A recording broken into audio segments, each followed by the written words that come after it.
It's absolutely gorgeous out, kind of hot, but you know, we'll take it. We have a speaker today, so I'm not going to be long. I just want to first start, is there any resident announcements? Does anybody want to mention anything or remind people of anything? Oh, Marja. I can just chug it today. Yarn and Thread is canceled for the rest of the summer. Okay, Yarn and Thread is canceled for the rest of the summer. They'll start up back in September, maybe? Okay, that sounds good. Yarn and Thread for the rest of the summer.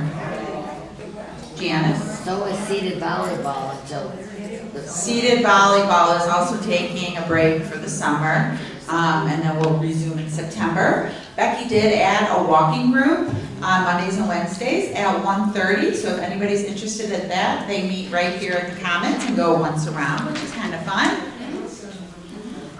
Yes? People could bring a mug from their apartment for their coffee instead of adding to the landfill with the... Yeah. Okay, thank you. That's just a reminder for coffee hour. You're welcome to bring your own mug and not use a paper cup, so feel free. There's extras back there. There are extras back there as well. If you forget.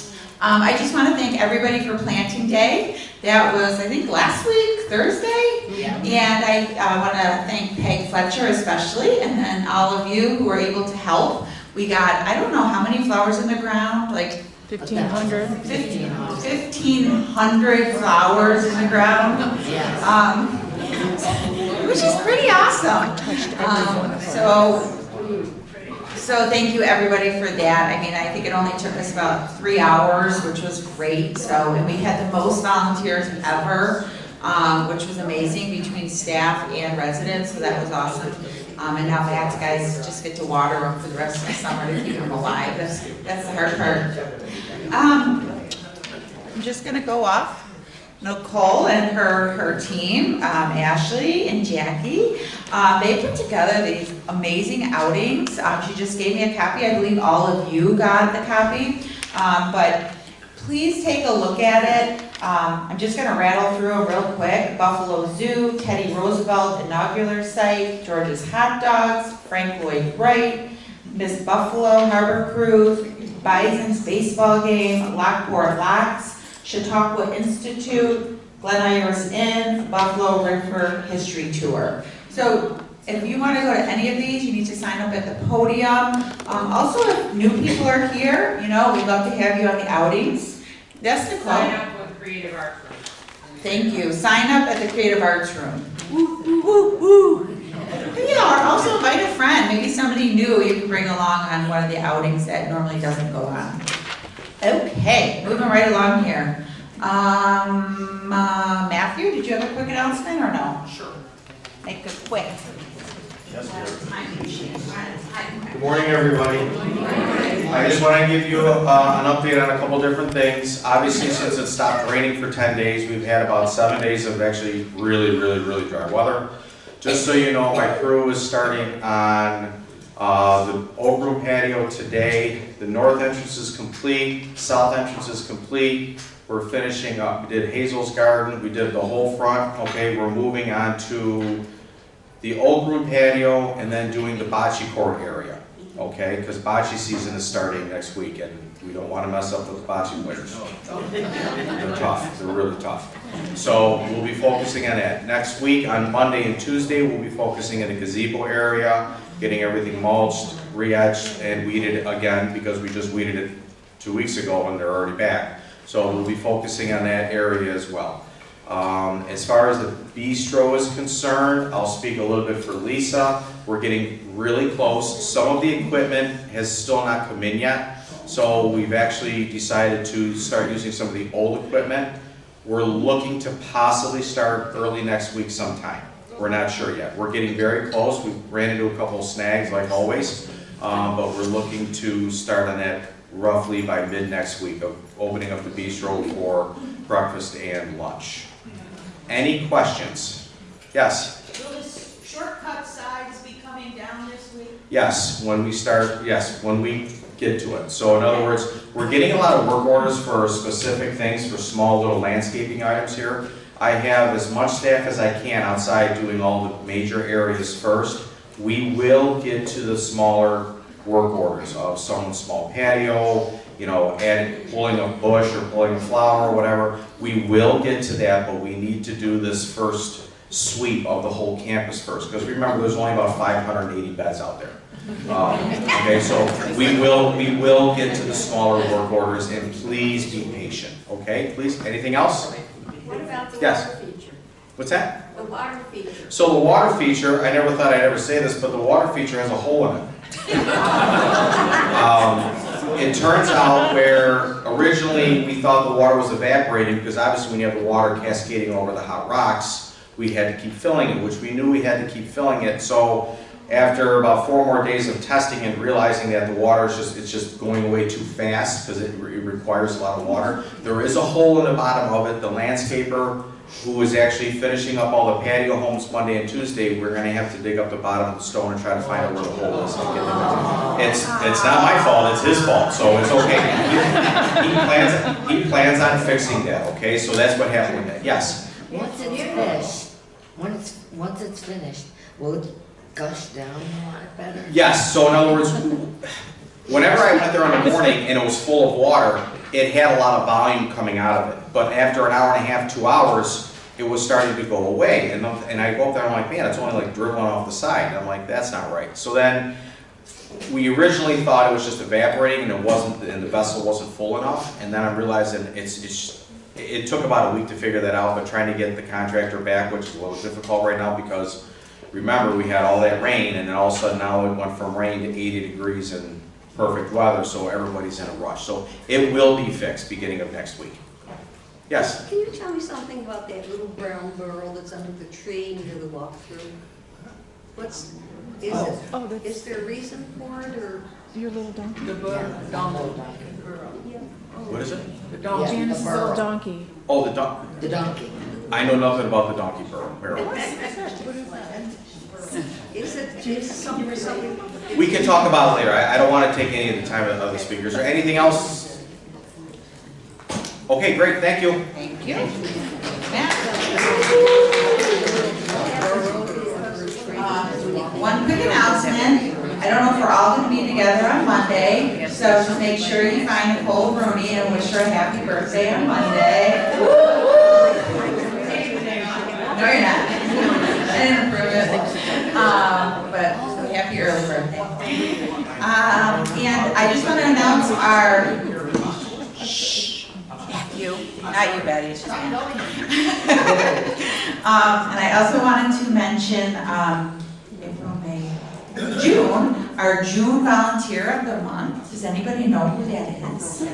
Melissa? That would No? be Miss Bev Halligan. Miss Bev Halligan is our volunteer. So that's a perfect introduction because Bev Halligan is going to introduce our speaker today. So come on up. Thank you. I'm really excited to have Jessie here, Jess Underberg from the fair. I asked her if her name meant something, like sometimes names do, and we decided her name means Fair Princess. And she's been to the fair a long time. She's a gem for us to have at the Erie County Fair, which I guess isn't called the Erie County Fair anymore. Is it? Okay. Without further ado, her credentials will speak for themselves. Jess Underberg. Yay! Thank you, Bev, and congratulations on her. That's exciting. Thank you, everybody, for having me this morning. I feel some of Matt's pain because as he was talking about water features that don't work, or what is the deal with the donkey, or any of that stuff, it sounds so familiar. I like to share with folks a little bit about myself before I get started. I came home from a conference one time and my mom, I was telling her about the speaker and she said, well, who are they? I don't know. Well, don't you know anything about them? I said, you know, I really don't. And that changed the way I do presentations from here on out. So everybody has your favorite numbers. Maybe you call them your lottery numbers. Maybe they're just favorite numbers that you have. So I'm going to share some of them, of my favorite numbers with you. So the first one is 28. 28 represents the number of years I've been at the Erie County Fair. Lloyd Lamb hired me when I was in college at Canisius College. And then as soon as I graduated, he said, I think we have a full-time position for you. So that is how long I've been with the fair. Number 4 represents, I am a family of 4. This is my husband Mark and my 2 daughters, Lily and Ella, who show livestock at the Chautauqua County Fair. Because I won't let them show at the Erie County Fair, much to their dismay. These are my girls. Lily is, this is when she worked at our Discovery Center with the pig exhibit. She's going to college in Oklahoma for agriculture education. My daughter Ella is the one holding the sheep, just got elected New York State FFA president, and will be taking the year to do that year of service. She'll have some great opportunities for leadership. And then her goal is to go to West Virginia State University for, for agriculture education. There's a theme. Number 6 is because I am the oldest of 6 kids. Now, this picture was taken at the Erie County Fair. This is me holding, it's hard to see in this picture, holding my steer named Dumas. This is my sister Paula, my mom, my dad, my youngest brother who's being helped by my dad, my brother Jeremy, my sister Rita, my sister Laura. Number 88 represents the year that I fell in love with the Erie County Fair. That was the first year as a 4-H exhibitor that I got to show livestock at the fair. That was my steer named Kenny. He was rounder than he was tall. He won first place in his class, and the judge was Pete Comerford. Now, I can't tell you what I had for lunch yesterday, but I can tell you that those facts, that's how much of an impression it left on me. 92 stands for the year I finally beat Freddie Bond. Now, everybody has that competitor, right, that you just can't beat around. Whether it's in softball, livestock showing, golf, whatever it is. I finally beat Freddie Bond. Funny story is that I've given this presentation a couple times. I've given it with Fred Bond's dad in the room.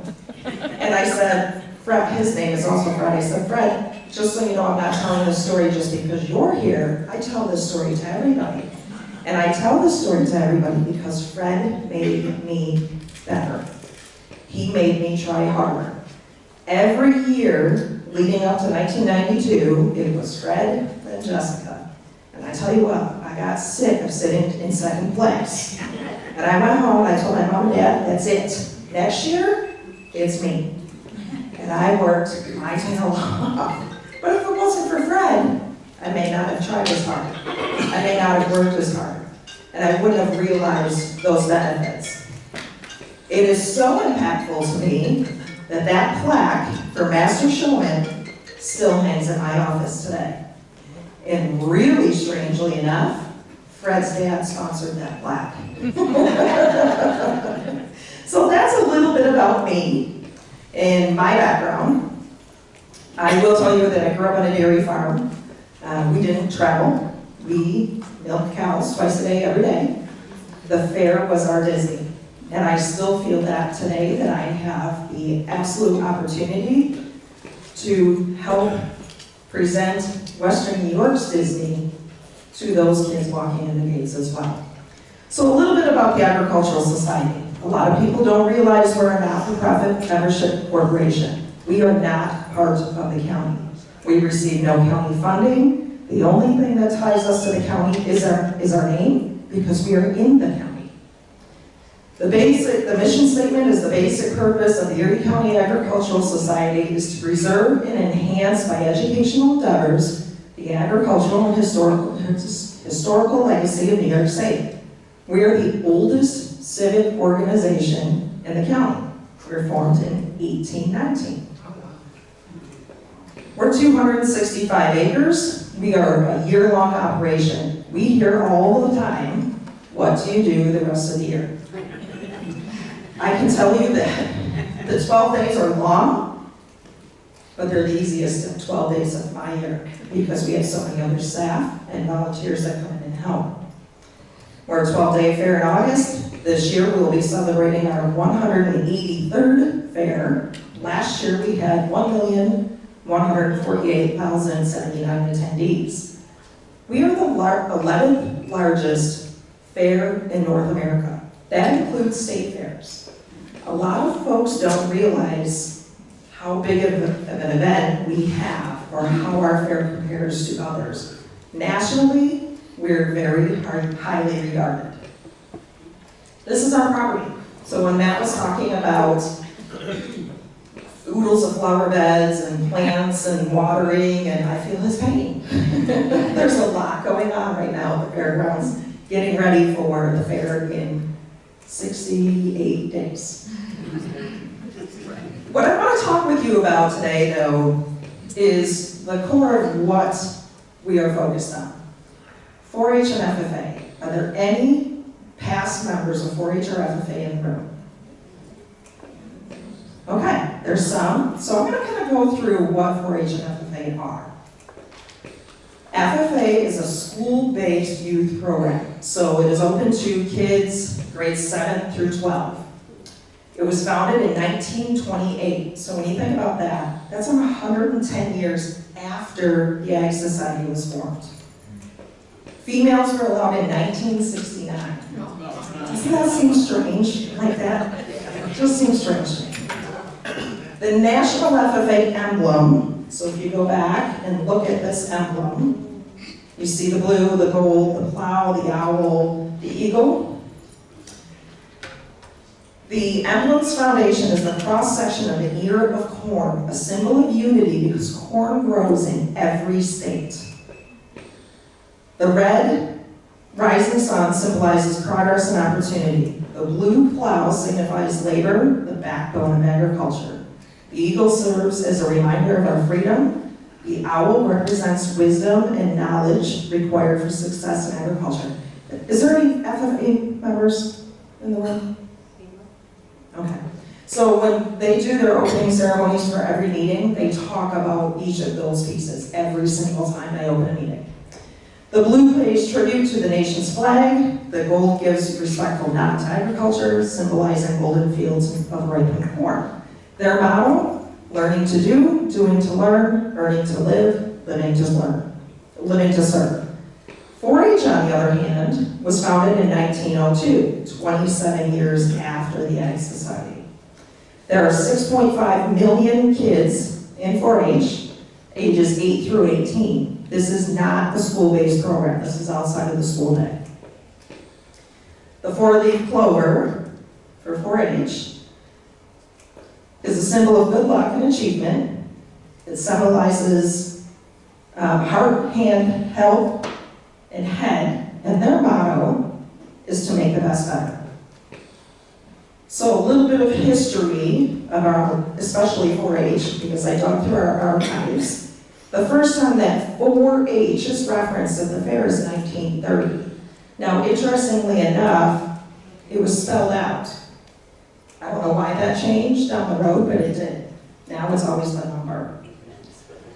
Prior to the recognizing 4-H being referenced in our history, there was a Young Farmers Club that was referenced. So that would be more like an FFA in my mind because it was tied in with school.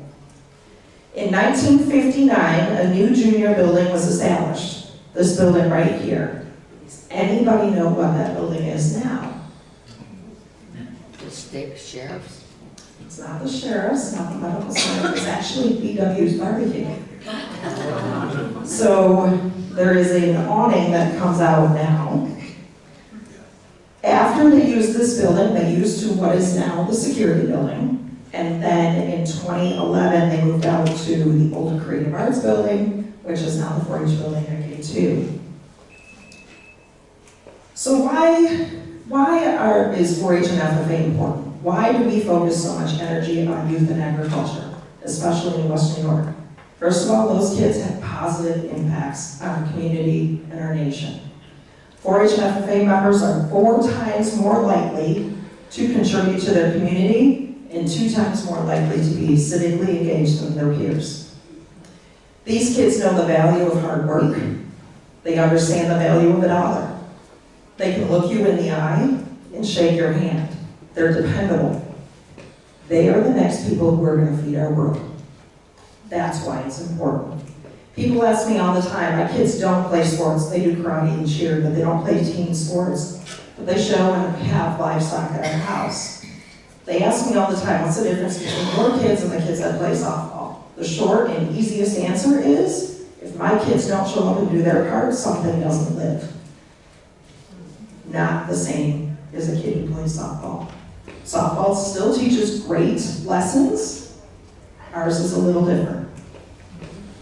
So famous 4-H members: Jacqueline Kennedy Onassis, Johnny Cash, Al Gore, Jimmy Carter, David Letterman, Reba McEntire, Dolly Parton, Randy Owen, Luke Bryan, and Governor Hochul. Governor Hochul will tell you, and I've heard her say this a number of times, she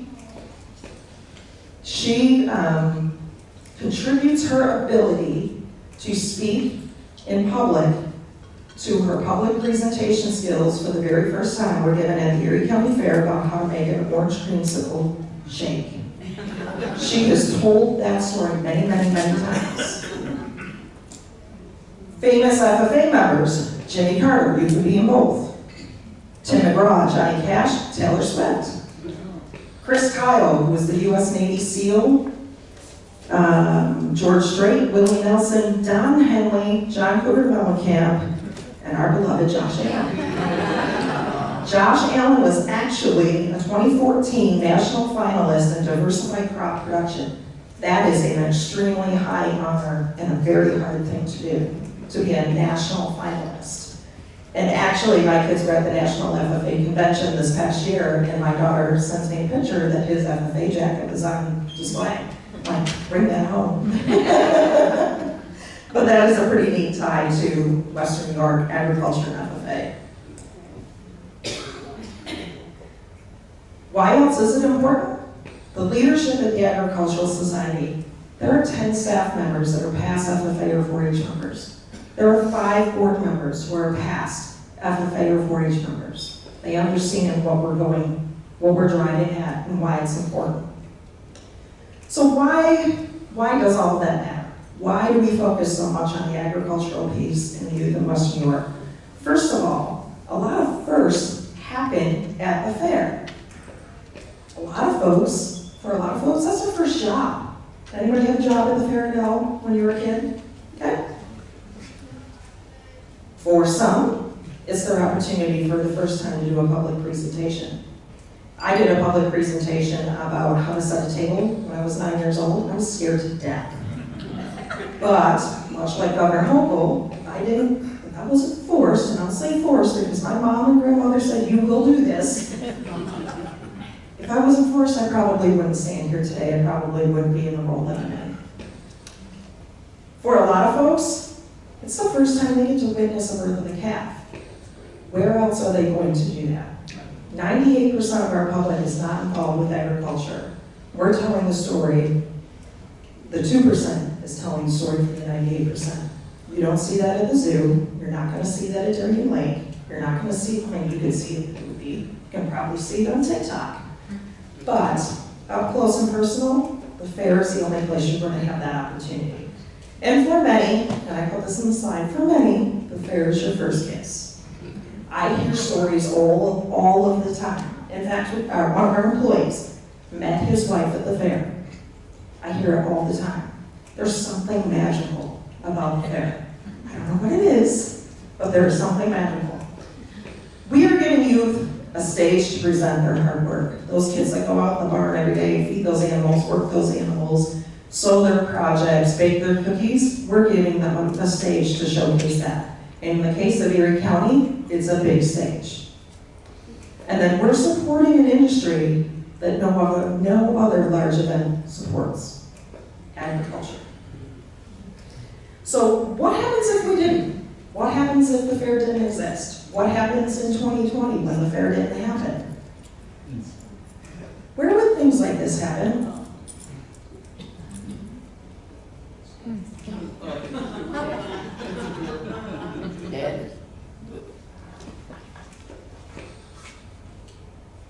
This young lady has Down syndrome. She competes with her siblings and my kids just like every other kid. The livestock levels the playing field. I've heard a judge say one time, "You think we're in the business of raising good pigs? We're not. We're in the business of raising good kids. We're just using the animals as an opportunity to teach lessons." Where does that happen if it doesn't happen at the fair? This young lady's shearing her lamb. She's probably 10.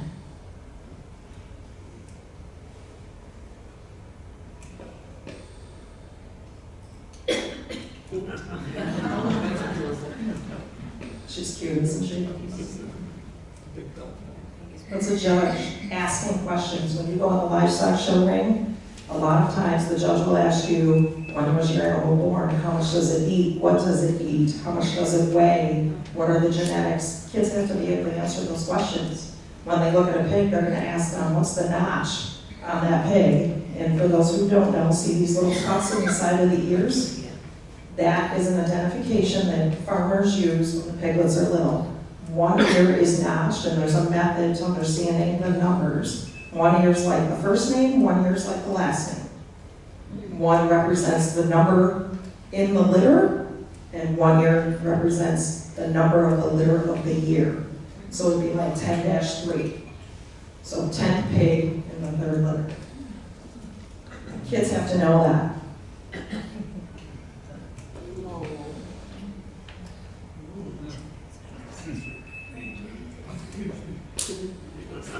A lot of people probably don't realize that before that young man went into the show ring, he probably took a baby wipe and cleaned out the inside of that heifer's ears to get all the wax out.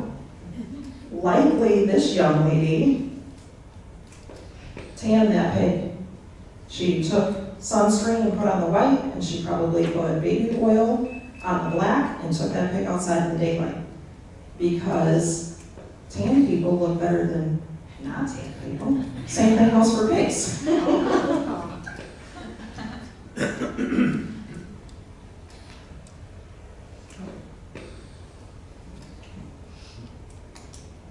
I love that visual. So my question is, if this kind of interaction, the fair weren't here, or we didn't have a fair, where do these interactions happen? How do they happen? We're so far away from people having an opportunity to go to a farm, or a grandparent's farm, or an uncle's farm, that we need to keep that opportunity available to kids. I'll tell you a really quick story. I told you I grew up in a dairy farm. I sat at the kitchen table back in 2000 and said, "Dad, do you have any cows that are due to have a calf in these days?" And he said, "Yeah, I think so." And I said, "Can I take her to the fair?" And he goes, "What do you want to do?" And I said, "I want to give people an opportunity to witness the miracle of birth, like we get to witness every day." His exact words, "Jessica, no one's going to want to see that." He was wrong. This was taken in 2014, which is when we opened our Agriculture Discovery Center, which is a building, if you haven't been in it, that totally focuses on agriculture. And he was really wrong in 2015. Because now what happened is we sent text alerts to people when the cow was in labor. So they could go and enjoy the fair, and then come down and watch the calf be born, and we can talk through what is happening, what's going on. It's really fun to watch people leave a concert and go to the Ag Discovery Center. That makes me proud. Because they got the text alert.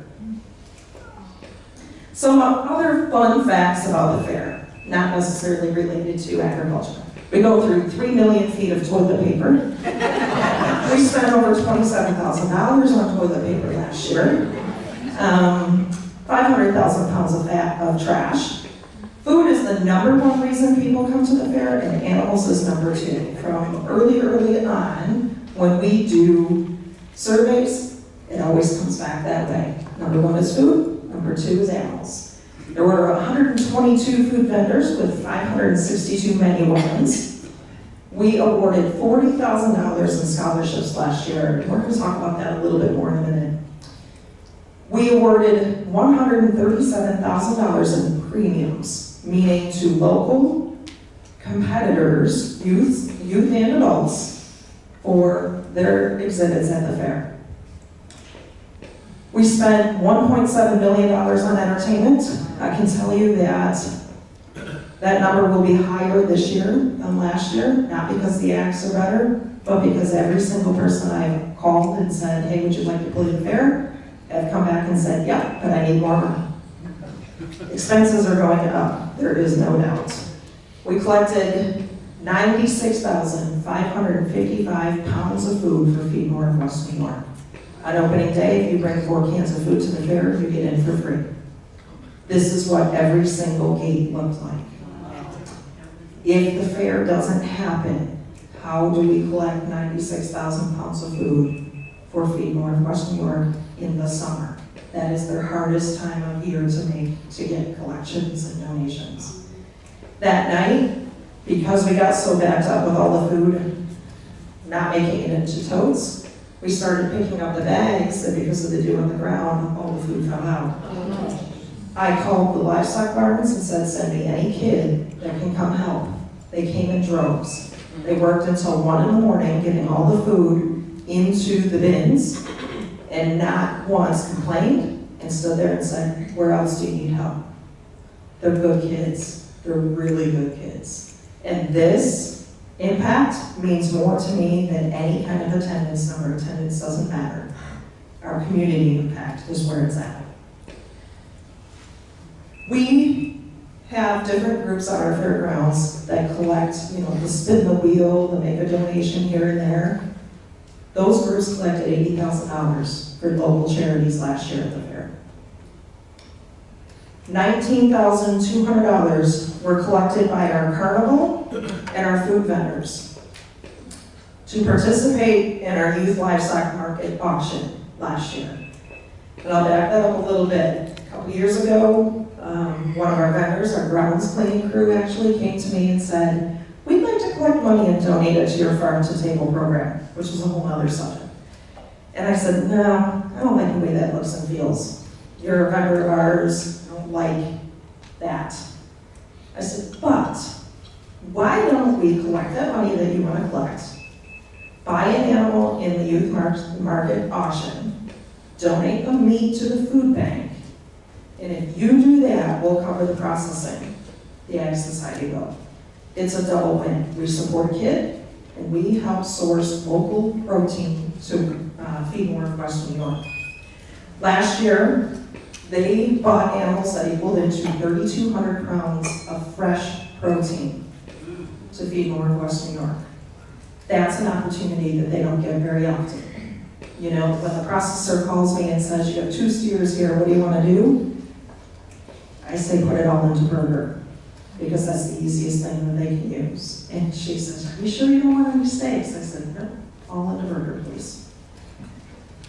That's an impact to our community that a lot of people probably don't realize. Those people who donated that $19,200, they pull their tent stakes and they go down the road in 2 weeks. They don't have to do that.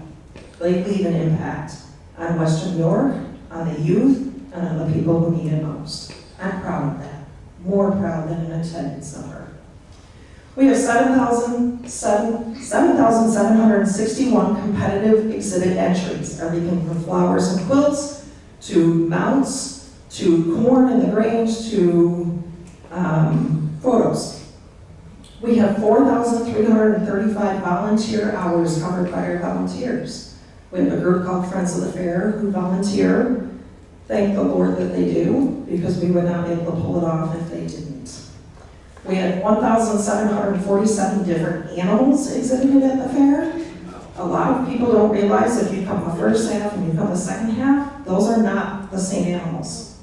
We switch them out because number one, we don't have enough room. Number two, it's really not healthy for some of the animals, especially pigs, to stay at the fair for that long. So they come in for a few days, they show, and in the middle of the night they go home. We come in and push everything out, we disinfect, we get ready for the next set of animals to come in the next morning. We had 483 free grounds acts performances. So when you pay your admission at the gate, there are 483 different opportunities to see different acts. Scholarship. I told you that we give out $40,000. That's not enough. I joked with our board and our staff. I said, before my time with the Ag Society is done, my goal is that we will be giving out 6 figures in scholarships. These are good kids. They are kids in our marching band. They're kids exhibiting photos. They're kids exhibiting animals. They're volunteering with us. We need to support local kids. College is expensive. From a mom who has 2 knocking on those doors or in there. It's not cheap. $500 doesn't cut it anymore. We give out $5,000 scholarships to different kids. We bring them in, we interview them. They're such good kids. That's my goal. At least 6 figures before my time is up. And I don't know when that's going to be, but we're getting there. So that's kind of the fair and agriculture in a nutshell. I'm hoping you all have some really good questions. You have really good questions for Matt. I want you to. Hold on. Okay. Hello? Is it on? Hello. There it is. Hello. Hello. I want you to explain the pricing in getting in compared to what it was 5 years ago or something. Pricing? Sure thing. So the pricing this year, we are $17 at the gate, or $17 in advance, $20 at the gate. You have to buy your ticket online.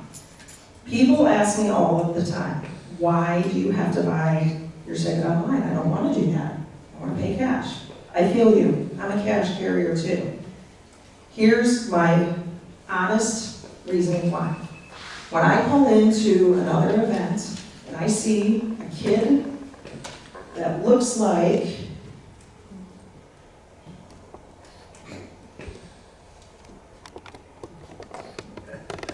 look at there.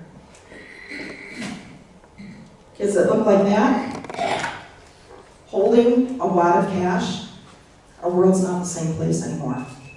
I don't want somebody getting hurt for our asset. That's why we make parking free. So when you pull into the fairgrounds, your first interaction or somebody who doesn't have good intentions in mind doesn't go, that's 17-year-old kids holding a wad full of cash. I just saw it. Same concept at our gate. It is happening at other fairs. People are rushing gates, they're breaking into box offices for cash. We're not going to do that. When we started buying tickets online, it was 2021. We didn't know we were going to have a fair at all until May 17th. We didn't get the approval for a full fair until June 15th. The train was already down the road with the ticketing. At that point in time in 2021, and we took some grief. My comment to the staff, the volunteers on the board is, can any of you, now think back to 2021, can any of you guarantee that we're not going to get shut down?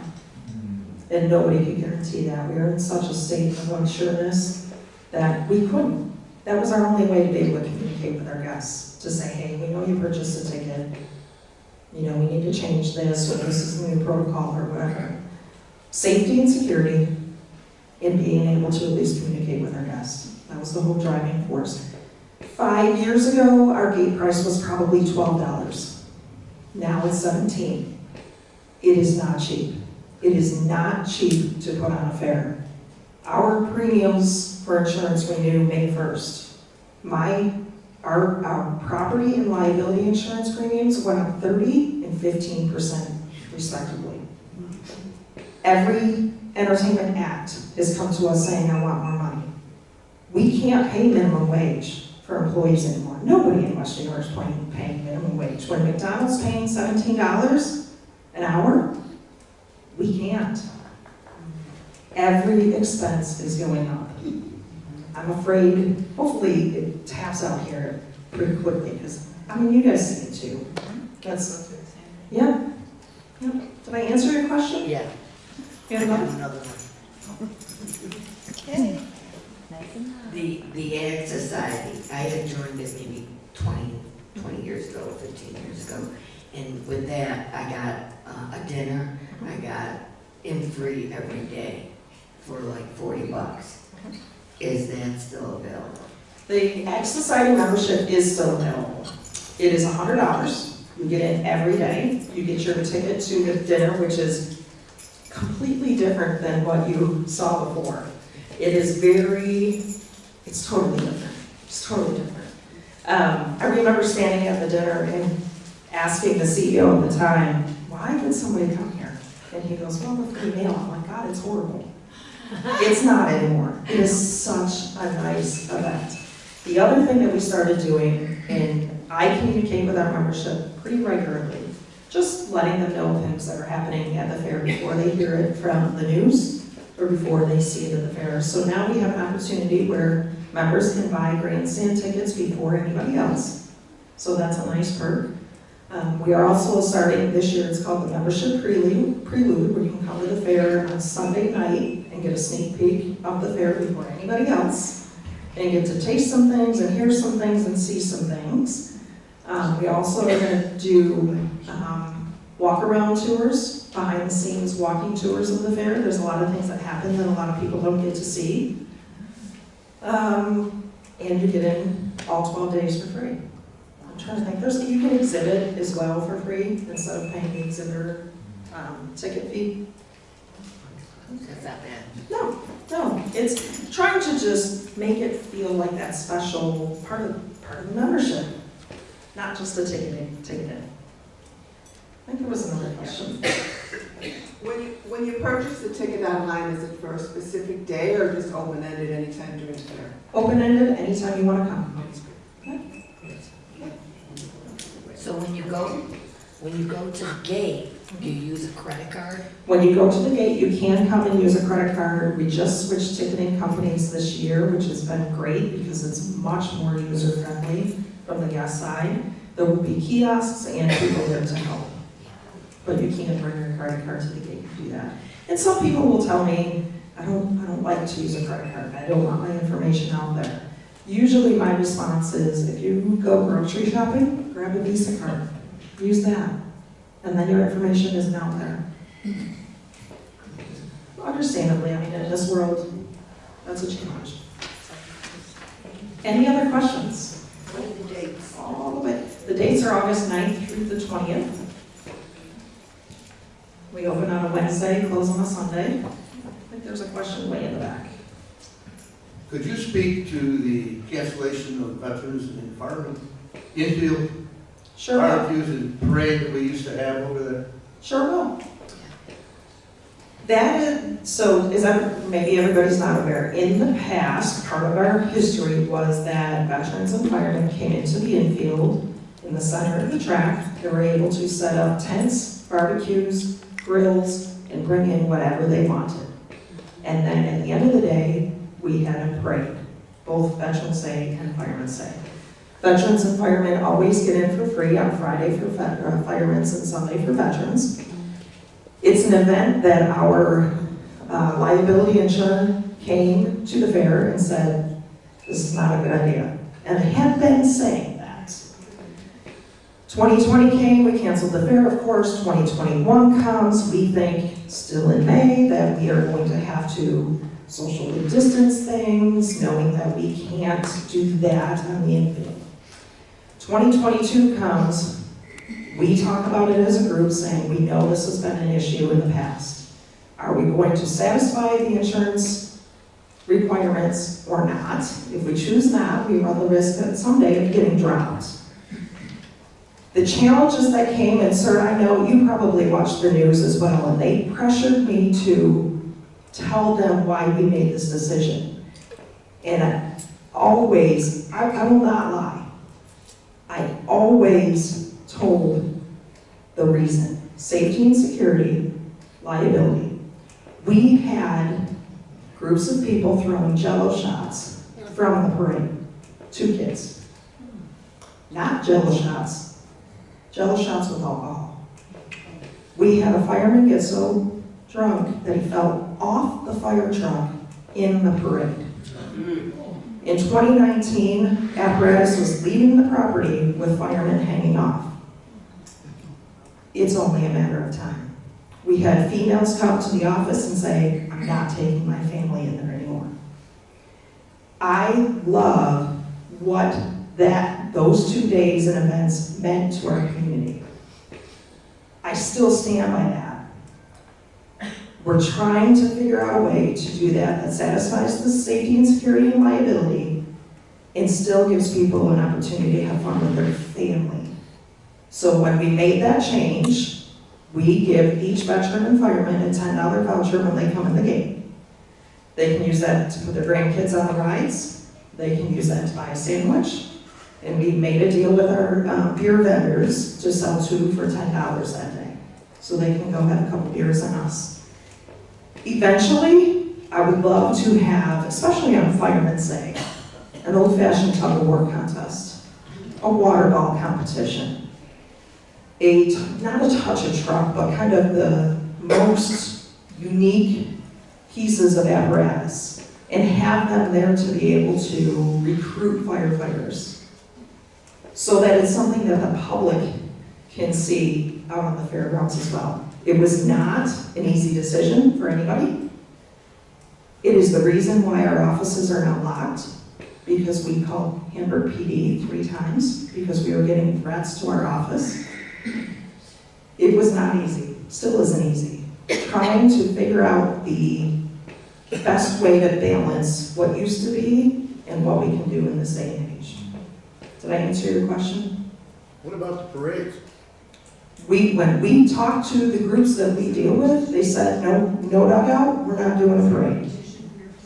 That was their decision, not ours. You gotta bring them back? No. Because they still stand by no dugout, no parade. Thank you. Any other questions? What about parking at the fair? Parking at the fair is free, both across the street on the land that we lease for the 12 days. Any fair-owned or leased property is free, every day, all day. Yes? Where does the 40,000 for scholarship money come from? The question was, where does the $40,000 for scholarship money come from? Fundraising events like the holiday ball that we do at Christmas time, the membership party. We also, if you bid on a chainsaw carving or a glass blowing item, those funds all go to the scholarship fund. We also have an event called Breakfast with Champions, where we celebrate last year's youth livestock champions, and we sell Del Buckle and different items like that. But that's where all that funding comes from. Any other questions, Ms. Mayor? It's not a question. I thought I'd share with you the experience we had with our kids at the fair. Okay. We had our daughter did something, and I have to admit, I don't remember what it was, but it was a craft type thing. Okay. She brought it to the fair, and the day she brought it, she took it to the 4-H building, and there was a judge there that judged it, showed her what was right, what was wrong, gave her an award. I guess everybody got a white ribbon. But the point is, what a great experience it was for the kid. They had it all there, and it wasn't put aside someplace and she got it later. She found out why she got what she did. And she felt so good about the whole thing. And that's what it's all about. Thank you for sharing that. You know, it's interesting. I heard some of the people go, when you said white ribbon. I showed you I won Master Showman with my steer. The year before, I got white ribbon. My steer ended up with an abscess on his foot. He wouldn't eat. He didn't gain the weight he should have. I got a white ribbon. I displayed that white ribbon with all of the rest of my ribbons. And I will tell you, and I think, we can get into a whole dissertation about what we think is wrong with the world these days. But I think one of the things that sets our kids that do 4-H and FFA apart from their peers is that they learn how to fail. They learn that sometimes you work really, really, really hard, and sometimes it's just not good enough. Sometimes there's an advantage in another way. And they learn how to fail. And I'm not sure that everybody gets an opportunity to do that. You learn how to fail without being a failure. Right, right, and not always, learning to fail is part of success, I don't understand that. but not everybody gets an opportunity to fail. Any other questions? Otherwise, I just want to say, Beth, thank you for having me. So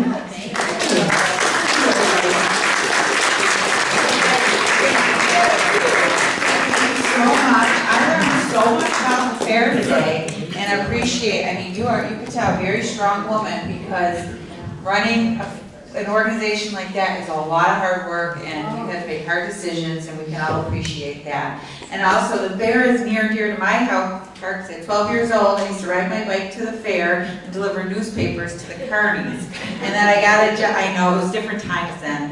And then every year since I worked at a different job at the fair for about 7, 8 years, and now my kids get to go to the fair. The only thing, they're teenagers and they like to go at night to go to the, hang out with us. So I hope security is good there because I do worry a little bit. But I also wanted to say one other thing. Next coffee hour is June 16th. And it's going to be Dolly Goodman, it's going to be Christine Simpson, and her new staff person, Lizzie. This is a great opportunity if you ever have questions about assisted living, memory care. Think of questions because they will be the panel up here. And then I'm going to have a sign-up sheet if anybody ever wants a tour of assisted or memory. I feel like we need to, just everybody knows where everybody is. So that's it. Have a good weekend.